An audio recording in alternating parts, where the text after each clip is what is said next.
Hello everyone, स्वागत है आपका अपने प्यारे यूट्यूब चैनल नर्सिंग एजुकेशन में।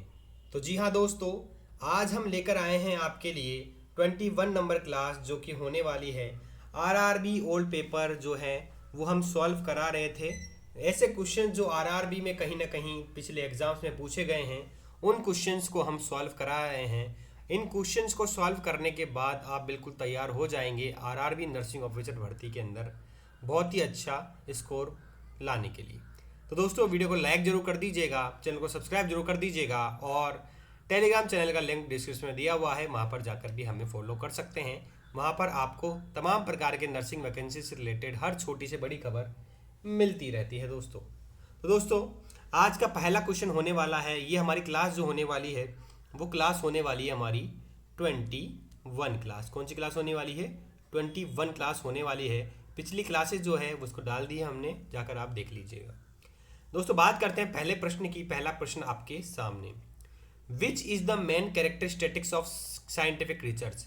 साइंटिफिक रिसर्च का मेन कैरेक्टरिस्टिक्स कौन सा होता है दोस्तों?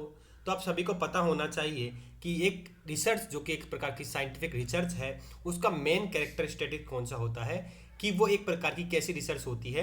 वो एक प्रकार की एक्सपेरिमेंटल रिसर्च होती है। कैसी रिसर्च होती है? वो एक प्रकार की एक्सपेरिमेंटल रिसर्च होती है जिसमें जो साइंटिस्ट होते हैं वो एक्सपेरिमेंट करके, किसी चीज़ पर एक्सपेरिमेंट करके क्या कराते हैं, किसी भी रिसर्च को फॉर्म करते हैं। क्या करते हैं? किसी भी रिसर्च को फॉर्म करते हैं। तो कैसे प्रकार की रिसर्च होती है? ये एक प्रकार की एक्सपेरिमेंटल रिसर्च होती है जो कि एक प्रकार का एक कैरेक्टरिस्टिक्स होता है किसी भी रिसर्च का। अब दोस्तों, बात करते हैं नेक्स्ट क्वेश्चन के बारे में। नेक्स्ट क्वेश्चन आपसे क्या कहना चाह रहा है? दोस्तों, सामने आपके एक प्रश्न है, which is the transmission of sound vibration to the internal ear. तो दोस्तों, आप सभी को पता है साउंड जो होती है वो ट्रेवल करती है आपके ईयर के अंदर, और जो उसके अंदर एक पार्ट होता है जिसको क्या कहा जाता है, आपका टिम्पेनिक मेम्ब्रेन कहा जाता है। क्या कहा जाता है? एक प्रकार की मेम्ब्रेन होती है, नली होती है पाइप की तरह से, ठीक है। उसको क्या कहा जाता है? टिम्पेनिक मेम्ब्रेन कहा जाता है। क्या कहा जाता है? टिम्पेनिक मेम्ब्रेन कहा जाता है, जिसके थ्रू जो होती है वो साउंड वेव्स क्या करती है? पास करती है, जिससे आपकी साउंड वाइब्रेशन क्या है? पास करेगी, ठीक है। और इंटरनल ईयर जो होता है, ठीक है, कॉक्लिया हो गया आपका, इंटरनल ईयर जो होता है वहाँ पर आपके क्या होती है? साउंड वेव जाती है, ठीक है।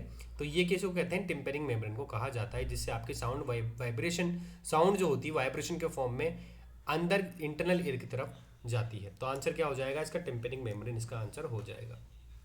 अब दोस्तों, बात करते हैं नेक्स्ट क्वेश्चन के बारे में, which one of the following is the function of the liver. Liver का कौन सा इसमें से एक फंक्शन होता है दोस्तों? तो आप सभी को पता होना चाहिए, लीवर जो होता है इसका काम क्या होता है? प्लाज्मा प्रोटीन का क्या कराता है? सिंथेसिस कराता है। क्या कराता है? प्लाज्मा प्रोटीन जो होता है अपनी बॉडी के अंदर उसका सिंथेसिस कराने का काम किसका होता है? ठीक है, वो किसका होता है? आपका लीवर का होता है। लीवर के अंदर क्या होता है? प्लाज्मा प्रोटीन का सिंथेसिस होता है, जिसकी वजह से क्या होता है? आपके प्लाज्मा प्रोटीन से होते हैं, सिंथेसिस होते हैं। तो कहीं ना कहीं क्या है, लीवर का एक प्रकार से मेन फंक्शन जो होता है वो प्लाज्मा प्रोटीन का सिंथेसिस कराने का काम होता है ना दोस्तों? तो इसका राइट आंसर क्या हो जाएगा? Synthesis of plasma protein. अब दोस्तों, बात करते हैं what is the cardinal science of meningitis. दोस्तों, मेनिंजेस लेयर होती है जो कि क्या होती है? कवरिंग होती है ब्रेन और स्पाइनल कॉर्ड की। मेनिंजेस लेयर होती है जो कि क्या होती है? ब्रेन और स्पाइनल कॉर्ड की क्या होती है? लेयर होती है, कवरिंग होती है। क्या होती है? लेयर होती है और कवरिंग होती है, जिसको क्या कहा जाता है? मेनिंजेस लेयर होती है। क्या होती है? मेनिंजेस लेयर होती है। अगर मेनिंजेस लेयर में इन्फेक्शन देखने को मिल जाए और इन्फ्लामेशन देखने को मिल जाता है, इन्फेक्शन और इन्फ्लामेशन अगर देखने को मिल जाता है, ठीक है, ठीक है, तो उस वजह से क्या होता है? एक कंडीशन पैदा होती है जिसको क्या कहा जाता है? मेनिंजाइटिस कहा जाता है। क्या कहा जाता है? मेनिंजाइटिस कहा जाता है। तो मेनिंजाइटिस जब किसी को होता है तो इसके अंदर कार्डिनल साइन देखने को मिलता है एक, जो कि एक प्रकार से क्या कहते हैं? उसको कर्निंग साइन कहते हैं, ठीक है। इसमें दो प्रकार के साइन देखने को मिलते हैं, एक होता है आपका कर्निंग साइन, एक होता है बुर्जिन्स्की साइन। कौन सा साइन? एक होता है आपका कर्निंग साइन, एक होता है आपका बुर्जिन्स्की साइन, ठीक है। दो प्रकार के साइन आपको देखने को मिलते हैं। चलिए, अब बात करते हैं नेक्स्ट, आपके कौन सा क्वेश्चन पूछा गया है। नेक्स्ट क्वेश्चन आपके सामने है, the Pong dam is built in which of the following river. ये पोंग डैम जो है, पोंग नाम का एक बांध है जो कि किस नदी के ऊपर बना हुआ है? किस नदी के ऊपर बना हुआ है? तो आप सभी को क्वेश्चन है, जीके का ये प्रश्न है, जिसमें आपको बताना है कि जो पोंग डैम है ये बेसिकली किस नदी के ऊपर देखने को मिलता है? 20 नदी, एक प्रकार की 20 नदी होती है। क्या होती है?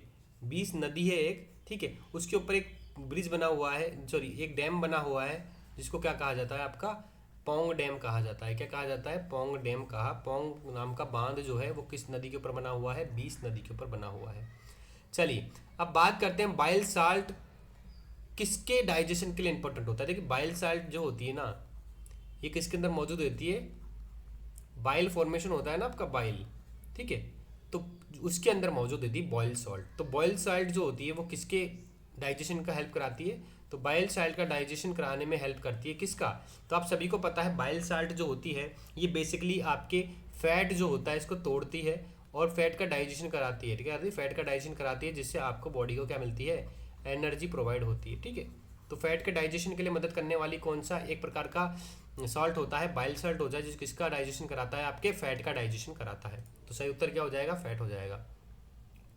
अब बात करते हैं विच is the earliest science of rickets. देखिए रिकेट्स जो होती है बेसिकली, रिकेट्स जो होता है ना, ठीक है, ये किसकी कमी से देखने को मिलता है? ये कमी को देखने को मिलता है विटामिन डी की कमी से। कितनी किसकी कमी से? विटामिन डी की कमी से देखने को मिलता है।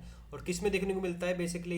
ये चिल्ड्रन में देखने को मिलता है। किस में देखने को मिलता है? बच्चों में देखने को मिलता है। अगर विटामिन डी की कमी हो जाती है बच्चों के अंदर तो रिकेट्स देखने को मिलता है।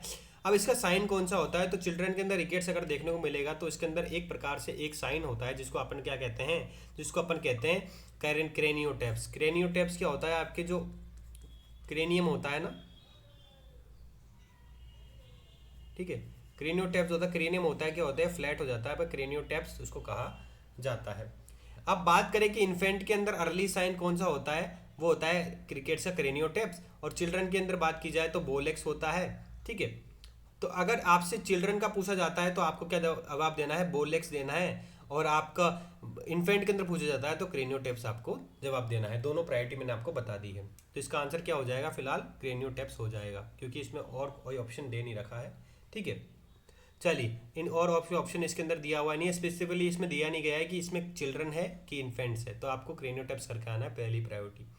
अब बात करते हैं नेक्स्ट क्वेश्चन के बारे में। Life threatening condition due to rapid loss of blood और body fluids is known as. अगर आपकी बॉडी के अंदर रैपिडली क्या हो जाता है? बहुत ही अचानक से क्या हो जाता है? फ्लूइड की कमी हो जाती है। क्या हो जाती है? फ्लूइड की कमी हो जाती है और बॉडी का ब्लड और बॉडी फ्लूइड जो होता है, ठीक है, ब्लड और बॉडी फ्लूइड जो होता है ये क्या हो जाता है? डिक्रीज देखने को मिलता है। तो सबसे इंपॉर्टेंट एक कंडीशन देखने को मिलती है आपको, जिसको क्या बोलते हैं अपन? जिसको अपन कहते हैं क्या?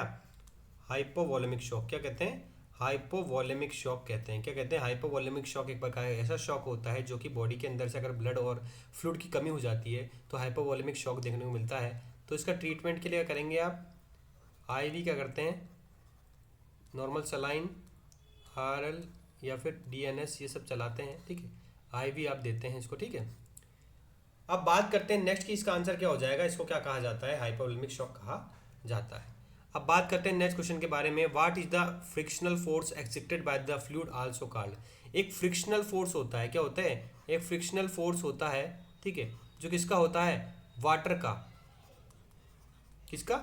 वाटर का। इसको क्या कहा जाता है उसको? तो आप सभी को पता होना चाहिए। एक वाटर का जो फोर्स लगता है, दबाव लगता है किसी चीज के ऊपर, फ्रिक्शन फोर्स लगता है, उसको क्या कहा जाता है? उसको ड्रैग कहा जाता है। ड्रैग मतलब कि एक इन चीज को घसीटना, आगे की तरफ फोर्स करके आगे की तरफ बढ़ाना। ड्रैग मतलब कि आगे की तरफ बढ़ाना। तो वाटर का एक ऐसा फोर्स जो कि आगे की तरफ मूव करता है और फोर्स लगता है, फ्रिक्शनल फोर्स लगता है आगे की तरफ, उसको कहा जाता है, क्या कहा जाता है? ड्रैग कहा जाता है। ड्रैग फोर्स भी कहा जाता है। चलिए अब बात करते हैं नेक्स्ट क्वेश्चन के बारे में। The memory disorder that affects, तो इसका आंसर क्या हो जाएगा? ड्रैग हो जाएगा। अब बात करते हैं the memory disorder that affect the older adult. ऐसा कौन सा मेमोरी का डिसऑर्डर होता है जो कि किस में देखने को मिलता है? ओल्डर व्यक्तियों के अंदर देखने को मिलता है, जो कि वृद्ध लोग होते हैं, ठीक है, वृद्ध लोग जो होते हैं उनके अंदर देखने को मिलता है। तो सभी को पता है कि डिमेंशिया एक प्रकार का ऐसा डिसऑर्डर होता है जिसको अपन कहीं ना कहीं तौर पर अल्जाइमर डिसीज से भी काउंट करते हैं। अल्जाइमर डिसीज वाले पेशेंट होते हैं ना, अल्जाइमर डिसीज, ठीक है, अल्जाइमर डिसीज वाले पेशेंट होते हैं, तो उसके अंदर भी क्या होता है? बेसिकली आपका डिमेंशिया देखने को मिलता है। डिमेंशिया एक ऐसी बीमारी होती है जिसके अंदर आपका मेमोरी जो होता है वो क्या होता है दोस्तों? धीरे धीरे क्या होता है? लॉस होने लगता है, क्योंकि आपके ब्रेन के अंदर क्या होता है? डीजनरेटिव चेंजेस आते हैं, ठीक है, जीन जनरेटिव चेंजेस आते हैं, तो इसकी वजह से आपकी मेमोरीज जो होती है वो लॉस हो जाती है। तो इसका आंसर क्या हो जाएगा? आपका डिमेंशिया हो जाएगा। चलिए अब बात करते हैं कि एनुयूरिया कंडीशन कौन सी होती है और आपकी बॉडी के अंदर क्या कॉज होता है। देखो एनुयूरिया की बात की जाए तो एनुयूरिया एक ऐसी कंडीशन होती है जिसके अंदर आपकी बॉडी के अंदर जो फ्लूइड का लेवल होता है, तो आपकी बॉडी के अंदर से अगर 100 ml से भी कम, अगर 100 ml से भी कम अगर आपका यूरिन जो है वो पास आउट हो रहा है, 100 ml से भी कम यूरिन पास आउट हो रहा है प्रतिदिन, ठीक है, पर डे, तो उसको किस में कहा जाता है, उसको एनुरिया कहा जाता है। और एनुरिया जो होता है वो किसकी वजह से देखने को मिलता है, तो वो देखने को मिलता है आपका कहीं ना कहीं किसकी वजह से देखने को मिलता है, रीनल फेलियर। अगर आपकी बॉडी कंडीशन होती है रीनल, मतलब कि किडनी होता है, किडनी के अंदर फेलियर हुआ, किडनी के अंदर फेलियर, किडनी फेल हो गई, तो आपकी कंडीशन कौन सी हो जाएगी, एन्यूरिया कंडीशन कॉज हो जाएगी। क्या हो जाएगी, एन्यूरिया कॉज कंडीशन हो जाएगी। तो इसका सही उत्तर क्या है, एन्यूरिया का रीनल फेलियर एक कॉज होता है, रीनल फेलियर कॉज होता है एन्यूरिया। अब बात करते हैं दोस्तों, स्टैंडर्ड और mental health practice are published by, आपका standards of mental health psychiatric है, मेंटल हेल्थ प्रैक्टिस का जो स्टैंडर्ड्स है वो किसके द्वारा पब्लिश की जाती है। देखिए कहीं ना कहीं साइकेट्रिक जो होता है, ठीक है, साइकेट्रिक के अंदर जो स्टैंडर्ड प्रोटोकॉल सेट होते हैं, जैसे कि बात की जाए आपके स्टैंडर्ड्स प्रोटोकॉल सेट होते हैं साइकेट्रिक के अंदर, मेंटल हेल्थ के अंदर, जो मेंटल हेल्थ के जो स्टैंडर्ड जो लागू किए गए हैं ना प्रैक्टिस के, वो किसके द्वारा पब्लिश किए गए हैं, वो पूछा जा रहा है प्रश्न। तो इसका आंसर कितना हो जाएगा कि ANA जो होती है, अमेरिकन नर्स एसोसिएशन जो होती है, ये क्या होती है, ये आपके स्टैंडर्ड सेट करती है मेंटल हेल्थ के। इसके जो स्टैंडर्ड है उसका प्रोटोकॉल का ध्यान रखते हुए आपको क्या करना है, मेंटल हेल्थ जो मेंटली अफेक्टेड जो पेशेंट होते हैं, साइकेट्रिक पेशेंट्स होते हैं, उनकी प्रैक्टिस किस प्रकार से करनी है उसको आप फॉलो करते हैं किसके अनुसार, अमेरिकन नर्स एसोसिएशन के पब्लिश जो स्टैंडर्ड प्रोटोकॉल है उनके अनुसार। तो आंसर क्या हो जाएगा इसका, अमेरिकन नर्स एसोसिएशन हो जाएगा। देखिए दोस्तों अब बात करते हैं नेक्स्ट, एक मिनट रुकिएगा, ठीक है दोस्तों, अब बात करते हैं नेक्स्ट इसके बारे में, एक मिनट रुकिएगा। चलिए तो दोस्तों आगे बढ़ते हैं नेक्स्ट कि अगला प्रश्न क्या होने वाला है, ठीक है, अगला प्रश्न क्या होने वाला है उसके बारे में बात करते हैं, ठीक है। चलिए नेक्स्ट बात करते हैं कि इफेक्टिव अप्रोच कौन सी होती है, preventive pulmonary embolism is to prevent. देखिए दोस्तों एक प्रश्न पूछा गया है आपसे 74 नंबर का कि आपकी कौन सी एक प्रकार की इफेक्टिव अप्रोच होगी, यानी कि बेहतर अप्रोच होगी किसको रोकने के लिए, देखिए प्रिवेंट करने के लिए, रोकने के लिए किसको, पल्मोनरी एम्बोलिज्म को। देखिए आप सभी को पता है पल्मोनरी आर्टरी, पल्मोनरी वेन जो होती है, ठीक है, इसके अंदर क्या होता है आपके एम्बोलिज्म हो जाता है, एम्बोलिज्म थ्रोम्बो एम्बोलिज्म भी हो सकता है, या फिर बात की जाए आपके एयर एम्बोलिज्म भी हो सकता है, यानी कि आपके कहीं ना कहीं पल्मोनरी आर्टरी या वेन के अंदर रुकावट का काम कर रहा है ये एम्बोलिज्म, ठीक है। तो देखिए इसको रोकने के लिए आप क्या करेंगे, तो देखिए एक प्रकार की एक इफेक्टिव अप्रोच होती है जिसको कहा जाता है, ठीक है, कि डीप वेन थ्रोम्बोसिस। अगर किसी पेशेंट को डीप वेन थ्रोम्बोसिस हुआ है, ठीक है, क्या हुआ है, डीप वेन थ्रोम्बोसिस अगर किसी को हुआ है पेशेंट को, तो उसकी वजह से क्या होता है आपके जो एयर एम्बोलिज्म होते हैं, ठीक है, एयर एम्बोलिज्म की बात की जाए या थ्रोम्बो एम्बोलिज्म की बात की जाए, ये क्या करते हैं, धीरे धीरे धीरे धीरे जाके क्या करते हैं आपके पल्मोनरी के अंदर एम्बोलिज्म करते हैं जाके, जिस वजह से कहीं ना कहीं क्या होता है आपको जो ब्लड कैपिलरीज होती है उसके अंदर एम्बोलिज्म देखने को मिलता है। तो इसका इफेक्टिव अप्रोच अब क्या हो सकती है कि उस पेशेंट को क्या किया जाए, उस पेशेंट के लेग जो होते हैं, ठीक है, उस पेशेंट के जो जिनको डीप वेन थ्रोम्बोसिस हुआ है ना, तो उन पेशेंट के लेग्स जो होते हैं उनको क्या करता है, आपको बोलना है कि रेंज ऑफ मोशन एक्सरसाइज उसको करना चाहिए, रेंज ऑफ मोशन एक्सरसाइज उसको करानी चाहिए, ठीक है। और कहीं ना कहीं अगर एयर एम्बोलिज्म है, अगर एयर एम्बोलिज्म है, तो एयर एम्बोलिज्म अगर किसी पेशेंट को हुआ है तो उसकी वजह से क्या है, आपको लेग्स को क्या करना होगा, लेग्स को क्या करना होगा, आपको ऊपर उठाना होगा उसके, ताकि उसके जो एयर एम्बोलिज्म है वो कहाँ पर, लंग्स के अंदर जाकर क्या हो जाए, ठीक हो जाए, ठीक है, लंग्स में जाकर हो जाए ठीक। तो क्या होता है, ये आपकी एयर एम्बोलिज्म होता है, जिसके अंदर पल्मोनरी एम्बोलिज्म जो होता है वो डीप वेन थ्रोम्बोसिस के अंदर भी देखने को मिल सकता है। अब बात करते हैं विच theory was developed by the nurse, कौन सी एक प्रकार की ऐसी थ्योरी होती है जो नर्स के द्वारा डेवलप की जाती है। तो इसका सही उत्तर क्या होना चाहिए, इसका सही उत्तर है uncertainty of illness theory. Uncertainty of illness theory जो है वो डेवलप्ड की गई थी किसके द्वारा, नर्स के द्वारा डेवलप की गई थी, ठीक है। अब बात करते हैं नेक्स्ट क्वेश्चन के बारे में, the nurse of new cases occurring in defined population during a specific period of card. दोस्तों एक अगर आपके जो एरिया है उसके अंदर नए केसेज आ रहे हैं, क्या हो रहे हैं, किसी पॉपुलेशन है, मान लो ये पॉपुलेशन है, ठीक है, अगर कोई नई केसेस जो हैं वो भी इस पॉपुलेशन के अंदर आ रहे हैं, क्या कर रहे हैं, आ रहे हैं नए पॉपुलेशन एक साल के अंदर, मतलब कि एक साल के अंदर बात की जाए यहाँ पर पॉपुलेशन है, यहाँ पर 100 केसेस थे, अब क्या हुआ, 50 केसेस और इस साल के अंदर यहाँ पर आ गए, तो नए केसेस अगर आ गए हैं किसी पॉपुलेशन के अंदर किसी स्पेसिफिक पीरियड टाइम के अंदर, तो उसको क्या कहा जाता है? तो आप सभी को पता होना चाहिए कि उसको कहा जाता है इंसिडेंस। इंसिडेंस मतलब होता है न्यू केसेस, ठीक है। इंसिडेंस मतलब होता है न्यू केसेस आ जाते हैं किसी पॉपुलेशन के अंदर किसी स्पेसिफिक टाइम पीरियड के अंदर, ठीक है। स्पेसिफिक टाइम के अंदर नए केसेस आ जाते हैं किसी पॉपुलेशन के अंदर, तो क्या होता है आपको, उसको क्या कहा जाता है? उसको इंसिडेंस कहा जाता है, ठीक है। अब आगे बात करते हैं नेक्स्ट। अब इसके देखिए, अब प्रिविलेंस मतलब क्या होता है कि नए केसेस और पुराने केसेस, न्यू केसेस और ओल्ड केसेस दोनों ही अगर देखने को मिलते हैं तो उसको क्या कहा जाता है? प्रिविलेंस कहा जाता है। अब बात करते हैं next, which of the following develops a tough coat of gradually converted into the seed in the plant. देखिए दोस्तों, एक टफ कोट होती है, ठीक है। इसमें पूछा गया है which of the following develops a tough coat is gradually converted into a seed in plant. देखिए एक टफ कोट के अंदर क्या होती है, इसमें क्वेश्चन पूछा गया है कि कौन से एक प्रकार की ऐसी टफ कोट होती है जो ग्रेजुअली कन्वर्ट हो जाती है किसी सीड के अंदर, प्लांट्स के अंदर, सो क्या कहा जाता है दोस्तों? तो आप सभी को पता होना चाहिए कि उसका आंसर क्या है आपका? ओव्यूल। ओव्यूल जो होता है बेसिकली क्या होता है, एक प्रकार से टफेस्ट एक कोट यानी कि लेयर होती है जो क्या करती है, धीरे धीरे कन्वर्ट होकर एक सीड यानी कि दाने का आकार ले लेती है किसी प्लांट के अंदर, उसको क्या कहा जाता है? ओव्यूल कहा जाता है। तो मतलब सबसे पहले क्या होता है आपका ओव्यूल का फॉर्मेशन होता है। तो ओव्यूल क्या होता है, कन्वर्ट होते होते आपके एक सीड यानी कि आपके एक सीड की फॉर्म ले लेगी, प्लांट्स के अंदर जो सीड होता है उसका फॉर्मेशन ले लेती है, उसको क्या कहा जाता है? ओव्यूल कहा जाता है। अब दोस्तों बात करते हैं नेक्स्ट क्वेश्चन के बारे में जो आपके सामने ये रहा। दोस्तों क्वेश्चन है which is use to treat the HIV AIDS. HIV AIDS जो होता है सेक्सुअल ट्रांसमिटेड डिजीज होती हैं और इन्फेक्टेड ब्लड होता है, HIV ब्लड होता है, उसके दौरान फैल सकती है। तो आप उसको ट्रीट कैसे कर सकते हैं? तो HIV एड्स को ट्रीट करने के लिए आप एक प्रकार से एक ड्रग देते हैं, दवा देते हैं, जिसको कहा जाता है आपका ज़िडोविडीन, ठीक है। ज़िडोविडीन जो दवा है वो बहुत ही लाभकारी होती है, अच्छी होती है। अगर आप किसी पेशेंट को दे रहे हैं HIV एड्स वाले पेशेंट को, तो कहीं ना कहीं उसको लाभ देखने को मिलता है। तो HIV एड्स में दी जाने वाली दवा कौन सी होती है? ज़िडोविडीन होती है। अब बात करते हैं नेक्स्ट क्वेश्चन के बारे में। दोस्तों वीडियो को लाइक जरूर कर दीजिएगा, चैनल को सब्सक्राइब जरूर कर दीजिएगा। ये बेहतरीन क्वेश्चन सेशन आपके लिए हम रोज लेकर आते हैं रोज, ठीक है। बात करते हैं which assessment method it will be used after the client has been discharge. अगर कोई पेशेंट है, ठीक है, वो क्या हो गया है? डिस्चार्ज हो गया है। क्या हो गया है? डिस्चार्ज हो गया है। तो पेशेंट के डिस्चार्ज होने के बाद में आप जो असेसमेंट करते हैं वो कौन सा होता है? क्या होता है? असेसमेंट करते हैं वो क्या होता है? तो दोस्तों आप सभी को पता होना चाहिए कि अगर किसी पेशेंट को आप जब डिस्चार्ज कर देंगे तो उसके डिस्चार्ज होने के बाद में आप एक प्रकार से इवोल्यूशन करते हैं, यानी कि पता लगाते हैं, ठीक है। तो उसको कहते हैं आप रेट्रोस्पेक्टिव इवोल्यूशन, मतलब कि ऐसा इवोल्यूशन जो कि मरीज के बाद में जाने के डिस्चार्ज होने के बाद में लगाया जाता है, ठीक है। इवोल्वेट किया जाता है उस परिस्थिति को, पेशेंट के बारे में जानकारी को, परिस्थिति को इवोल्वेट किया जाता है, तो उसको कहा जाता है रेट्रोस्पेक्टिव इवोल्यूशन। क्या कहा जाता है? रेट्रोस्पेक्टिव इवोल्यूशन कहा जाता है। अब बात करते हैं where does the fertilization take place. देखिए जो फर्टिलाइजेशन होता है जिसमें आपके ओवम का मिलन होता है किसके साथ में?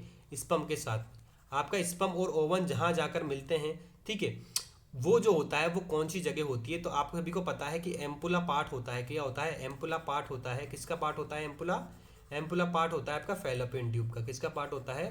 फैलोपियन ट्यूब का पार्ट होता है। एम्पुला पार्ट होता है सबसे बड़ा पार्ट, सबसे बढ़िया पार्ट होता है, बड़ा पार्ट होता है, जहाँ पर जाकर क्या करते हैं, स्पर्म और ओवम क्या होते हैं, स्पर्म और ओवम जहाँ जाकर मिलते हैं और दोनों का जब फ्यूजन होता है तो आपका ओव्यूलेशन प्रोसेस देखने को मिलती है। क्या देखने को मिलती है? ओव्यूलेशन प्रोसेस देखने को मिलती है। तो किसका आंसर क्या हो जाएगा कि भाई एम्पुला पार्ट जो होता है, ठीक है, उसके अंदर बेसिकली क्या होता है आपका फर्टिलाइजेशन देखने को मिलता है। अब बात करते हैं नेक्स्ट क्वेश्चन के बारे में। बहुत ही अच्छा क्वेश्चन है, बहुत ही बेहतरीन क्वेश्चन है, बहुत ही अच्छा क्वेश्चन है। स्लिटिंग, एक वर्ड होता है स्लिटिंग। स्लिटिंग जो वर्ड होता है, slitting by the client with borderline personality disorder denotes, मतलब कि एक पेशेंट जो होता है जो कि एक प्रकार से बॉर्डरलाइन पर्सनैलिटी डिसऑर्डर वाला पेशेंट है, यानी कि एक व्यक्ति जो है वो बॉर्डरलाइन पर्सनैलिटी डिसऑर्डर, मतलब कि जिस प्रकार से बॉर्डर होती है, भारत और पाकिस्तान की बॉर्डर होती है, इंडिया और पाकिस्तान की बॉर्डर होती है, इसी प्रकार से व्यक्ति होती है, उसकी भी एक पर्सनैलिटी होती है बॉर्डरलाइन पर्सनैलिटी डिसऑर्डर, जिसके अंदर व्यक्ति जो होता है वो 1 मिनट में तो नाराज़ हो जाता है, 1 मिनट में गुस्सा हो जाता है। तो एक प्रकार से उसको कहा जाता है बॉर्डर लाइन पर्सनैलिटी डिसऑर्डर, मतलब कि एक प्रकार का ऐसा पर्सनैलिटी डिसऑर्डर जिसके अंदर व्यक्ति का जो मूड होता है वो सडन चेंज हो जाता है, उसको कहा जाता है बॉर्डर लाइन पर्सनैलिटी डिसऑर्डर। तो उसमें एक वर्ड यूज होता है जिसको बोला जाता है स्लिटिंग।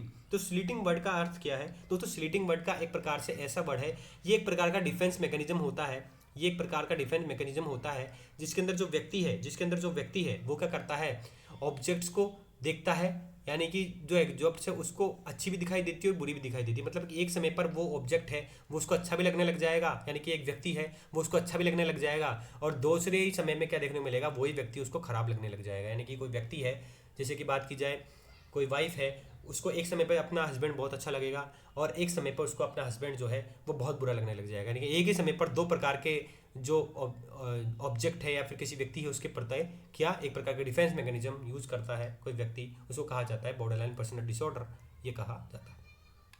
अब बात करते हैं नेक्स्ट क्वेश्चन के बारे में। 82 नंबर क्वेश्चन आपके सामने ये रहा दोस्तों। 82 नंबर क्वेश्चन आपके सामने है, तो इसमें एक वर्ड दिया गया है